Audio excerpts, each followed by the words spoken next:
মাথায় মানুষের শরীরটা পুড়ে যায়, 3 দিনের মাথায় মানুষের চুলগুলো হালকা হয়ে যায়, 4 দিনের মাথায় মানুষের জিহ্বাটা বের হয়ে যায়, 5ম দিনের মাথায় মানুষের চোখগুলো নিচ থেকে উপরে উঠে যায়, বলে 6ষ্ঠ দিনের মাথায় মানুষের পেটটা ফেটে যায়, 7ম দিনের মাথায় মানুষের শরীরে পোকা শুরু হয়ে যায়, 8ম দিনের মাথায় মানুষের শরীর থেকে গোশতগুলো আলাদা হয়ে যায়, 9ম দিনের মাথায় মানুষের শরীরটা আস্তে আস্তে করে মাটির সাথে মিশতে থাকে।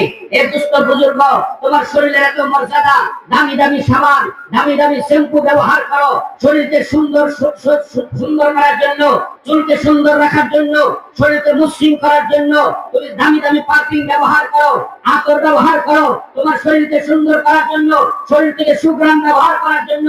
অদুষ্ট বুজুর্গ, তাকায় দেখো 10 দিনের মাথায় তোমার সমস্ত শরীরটা পচন করে যায়। আল্লাহ পাকের নবী সাল্লাল্লাহু আলাইহি ওয়াসাল্লাম বলেন, এমন একটা দিন আসবে মানুষের হাড়গুলো মাটির সাথে মিশে যাবে, তার কোনো অস্তিত্ব থাকবে না। কিন্তু আপনার আমার একটা যে রূহ আছে, এই রূহটা আবাদুল আবাদ পর্যন্ত থাকবে। এই রূহের বিচার করা হবে, এই কলবের বিচার করা হবে। যার কলবটা সুস্থ থাকবে, ওই মানুষের দেহটা মাটিতে খাওয়ার সাহস পায় না। কথা ঠিক না ঠিক? যার আত্মাটা সুস্থ থাকবে, তার শরীরে কখনো পোকা হবে না, তার শরীরটা মাটির সাথে মিশবে না। সুবহানাল্লাহি ওয়া বিহামদিহি। এবার আপনার কাছে বুঝে আসলে বলুন তো, শরীরের দাম বেশি না কলবের দাম বেশি? সবাই বলেন। এইবার কলবের খাবার কি? ধরে কান না পোলাও আমাদেরকে খাওয়াইলো দেশি মুরগি, দেশি মাছ, দেশি গরুর গোশত, এখানে কলবের কোনো ফায়দা হয়েছে? বোঝার জন্য বলছে, আবার বলতে খাওয়াইতে বদনাম, খাওয়াইতেন না। আমি ওই কথা বলতে চাইলে ভালো খাইছে বলেন না, শরীর কি হয়েছে? আরে ভাই একটু আওয়াজ দিয়ে বলেন, ভালো খাইছেন? শরীরটা জোরে কন। কলবের খাবার তো গোশত না, কলবের খাবার তো রুই মাছ না, কলবের খাবার তো কই মাছ না, কলবের খাবার তো পোলাও না, কোরমা না, বিরিয়ানি না, কাচ্চি না। বলে কলবের খোরাক মাওলা পাকের জিকির, কলবের খোরাক কোরআন তেলাওয়াত, কলবের খোরাক আল্লাহ পাকের হুকুম, রাসূলের তরিকা। এগুলো হলো কলবের খোরাক। কথা ঠিক না ঠিক? এই কলব ঠিক করার জন্য আমাদের আজকে মেহনত করতে চাই না, কলব ঠিক করার জন্য আমরা চেষ্টা করি না। বলে কলব ঠিক করতে হলে একজন হক্কানি আলেম, উলামা, আলেমের সোহবতে যাওয়া লাগবে, তার পরামর্শ অনুযায়ী চলতে নিজের জীবনটা পরিবর্তন হয়। এই জন্য আজকে উলামায়ে কেরামকে, সেই নেত্রকোনা থেকে রফিকুল ইসলাম মাদানী সাহেবকে, হাবিবি সাহেবকে নারায়ণগঞ্জ থেকে, তারপরে আরেক হুজুরকে কোনাবাড়ি থেকে কেন আসছেন, কেন নিয়ে আসছেন? আপনার রূহের খোরাক নেওয়ার জন্য। কথা ঠিক না ঠিক? রূহের খোরাক, রূহকে তাজা করার জন্য আজকের মাহফিলের সভাপতিকে বসায় রাখছেন। এই মাহফিলটা ব্যতিক্রম একটা মাহফিল। অন্যান্য মাহফিলে দেখা যায় দুনিয়াদার মানুষকে সভাপতি বানায়, আর আজকের মাহফিলে একজন হক্কানি আলেমকে সভাপতি বানাইছে। বোঝা যায় এই এলাকার মানুষের কলবের খোরাক ঠিক আছে। কথা বলেন না কেন? একশনই আজকের মাহফিলের মধ্যমণি যিনি, আজকের মাহফিলের সভাপতি যিনি, ওনাকে একজন আলেম নির্বাচিত করেছেন। এজন্য আপনাদেরকে মোবারকবাদ। 1 নাম্বার কসম। কিসের জন্য কসম? কয়টা? জিনিস কয়টা? মেসেজ 2টা। বলে কলব ভালো হইলে অনেক দাম, ফেরেশতার চাইতে মানুষের দাম অনেক বেশি। বলে কলবটা ভালো থাকলে, কথা কয় না, কলবটা যদি পরিষ্কার থাকে, কলবটা যদি সাচ্চা থাকে, কলবের সাথে যদি আল্লাহর সম্পর্ক থাকে, দুনিয়ায় পয়সা ফেরেশতার চাইতে মানুষের দাম অনেক বেশি হয়ে যায়। সুবহানাল্লাহ বলেন। হাদিস শরীফের ভিতরে আছে, রাসূল করিম সাল্লাল্লাহু আলাইহি ওয়াসাল্লামের সাহাবী নাম হযরত আবু বকর সিদ্দিক রাদিয়াল্লাহু তাআলা। নাম কি? জোরে বলেন, নাম শুনছেন তো? এই যে সিদ্দিক কাকে বলে, উপাধি কে দিল? পেয়ারা নবী সাল্লাল্লাহু আলাইহি ওয়াসাল্লাম কেন দিলেন? মেরাজের কারণে। আবু বকর সিদ্দিক রাদিয়াল্লাহু তাআলা উনি একদিন আসরের নামাজের পরে জিবরাইল সালাম আল্লাহকে বলে, আল্লাহ তোমার আবু বকরের তোমার সাথে সম্পর্ক, আমি আবু বকরকে একটু পরীক্ষা করি, ঈমান পরীক্ষা। জোরে বলি সুবহানাল্লাহ। কি পরীক্ষা? জোরে বল না, ঈমান পরীক্ষা। আল্লাহ বলে তুমি যখন পরীক্ষা করো, আমার আবু বকর পরীক্ষা পাস করবে। আল্লাহ সুবহানাল্লাহ। মুমিনের আলামত সিফাত হলো মুমিন মসজিদে ঢুকে সবার আগে, বের হয় সবার পরে। বলেন মুমিনের সিফাত কি? মসজিদে আগে, বের হয়। এর উল্টো আরেকটা আছে, বলে মুনাফিকের সিফাত হলো ঢুকবে পড়ার সবার পরে, বের হবে সবার আগে। বলে না, ঢুকবে সবার পরে, বের হবে সবার আগে। এর সিফাত কি, নাম কি? জোর বলে না।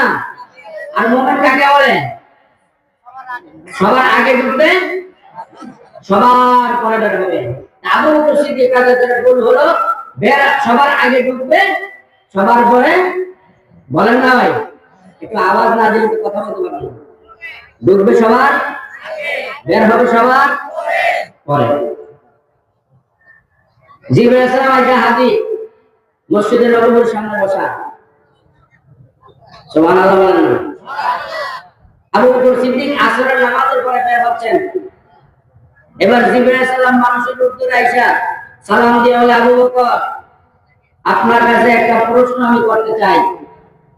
আবু বকর সিদ্দিক বলে, কি প্রশ্ন? তাড়াতাড়ি করে, সময় অনেক কম, কিছুক্ষণ পরে মাগরিবের নামাজের সময় হয়ে যাবে, একটু তাড়াতাড়ি করেন। জিবরাইল আলাইহিস সালাম বললেন মানুষের উত্তরে, ভাই আবু বকর, আপনার কাছে প্রশ্ন হলো, এবার আপনি বলেন তো জিবরাইল কোথায় আছে? সুবহানাল্লাহ। একটু বলেন, জিবরাইল। এই প্রশ্ন যদি আমাদের মসজিদের ইমাম সাহেবকে কেউ করে, ইমাম সাহেব কি রাগ করবে না খুশি হবে? আমার কথা আপনারা বুঝে একটু আওয়াজ দেন। আগে বলছি, আওয়াজ না দিলে কথা বলা সম্ভব না। আমাদের এলাকার বা আমাকে যদি কেউ প্রশ্ন করে, আপনাদের সম্মানিত সভাপতি সাহেবকে যদি কেউ প্রশ্ন করে, অবশ্যই বিরক্ত বোধ করবেন যে এটা কোন প্রশ্ন না, কি বন্ধু কথা বলেন না কেন? এটা কেমন প্রশ্ন করলেন? আমি কেমনে বলবো জিবরাইল কোথায়? দেখেন, আবু বকর সিদ্দিকের সাথে সম্পর্ক ছিল কার? জোরে বলেন।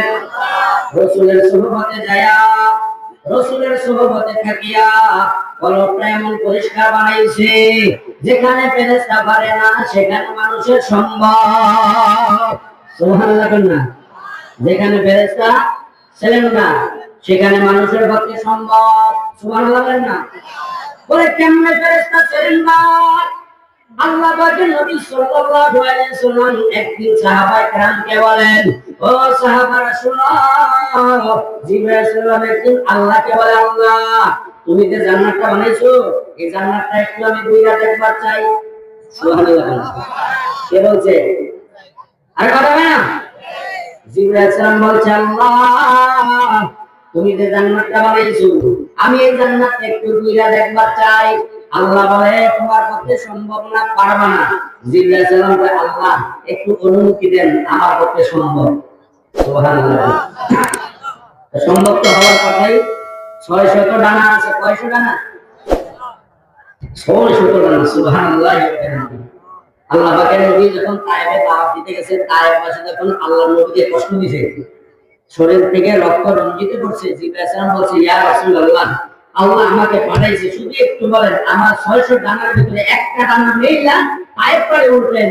সুবহানাল্লাহ। ওই ডানার ভিতরে কত শক্তি! একটা যদি আসমানে বাড়ি দিত, আসমানটা টুকরা টুকরা হয়ে যাইত। এত শক্তি আল্লাহ জিবরাইলের মাথার ভিতরে দিয়েছে। সুবহানাল্লাহ। এবার জিবরাইল সালাম, আল্লাহ একটু জান্নাতটা ঘুরে দেখবার চাই। আল্লাহ বলে, তোমার পক্ষে সম্ভব না। জিবরাইল সালাম বলে, আল্লাহ জানেন একটু অনুমতি। আল্লাহকে দাও, যেহেতু বারবার বলছো, দাও তুমি জান্নাতটা ঘুরে দেখো। বলো সুবহানাল্লাহ। এবার জিবরাইল সালাম জান্নাতে ঘুরতেছে, একে একে করে একটা, দুইটা, তিনটা, চারটা, পাঁচটা, 100, 200, 300, 400, 500। সুবহানাল্লাহ। আরো ধরে গান 590, 596, 598, 599, লাস্ট 600 ডানা মেইলা ঘুরতে ঘুরতে ঘুরতে ঘুরতে ঘুরতে ঘুরতে জিজ্ঞাসা, আল্লাহর কাছে, আল্লাহ তোমার জান্নাত তো ঘুরতেছি, শেষ কোথায়? আল্লাহ বলে, জিবরাইল শুনে রাখো, আমার মুমিনের জন্য জান্নাত বানাইছি, তুমি মাত্র সবে ওরা শুরু করছো। বলে আল্লাহ বলতে একটা একটা থেকে একটা এরকম 600 ডানা মারলাম। আল্লাহ 600 ডানা মেলার পরেও তোমার জান্নাতের কোনো নাই কিনারা নাই, এবার ছিল কিছু বুঝি না। আল্লাহ বলে জিব্রাইলে জান্নাতটা কত বড় তুই এখনো বুঝতে পারছ নাই এই জান্নাতের 10 ভাগের 1 ভাগ আল্লাহ ভাগ বলেন না হে জিব্রাইল জান্নাতের মাত্র 10 ভাগের 1 ভাগ আসতে পারলে 600টা নামে ইলা আল্লাহ পাকের নবী সাল্লাল্লাহু আলাইহি বলেছে বলে জিব্রাইল আরাম হয়ে গেছে উত্তর ঠিক হয়েছে আরাম বুঝেন আপনারা মানে কি আশায় গেছে আর সম্ভব না সামনে যাওয়া আল্লাহ বলে জিব্রাইল 10 ভাগের 1 ভাগ আইলে সুবহানাল্লাহ না কয় ভাগের 10 ভাগের 1 ভাগও আসে নাই এবার জিব্রাইল সাল্লাল্লাহু সাল্লাম সুবহানাল্লাহ আল্লাহ আমি সাল্লাল্লাহু করলাম তোমার জান্নাতটা ঘুরে দেখার মতো শক্তি আমার নাই আল্লাহ আমি সাল্লাল্লাহু করলাম এই যেখানে জিব্রাইল সাল্লাল্লাহু আর সামনে যাইতে পারবে না অপরাধতা প্রকাশ করে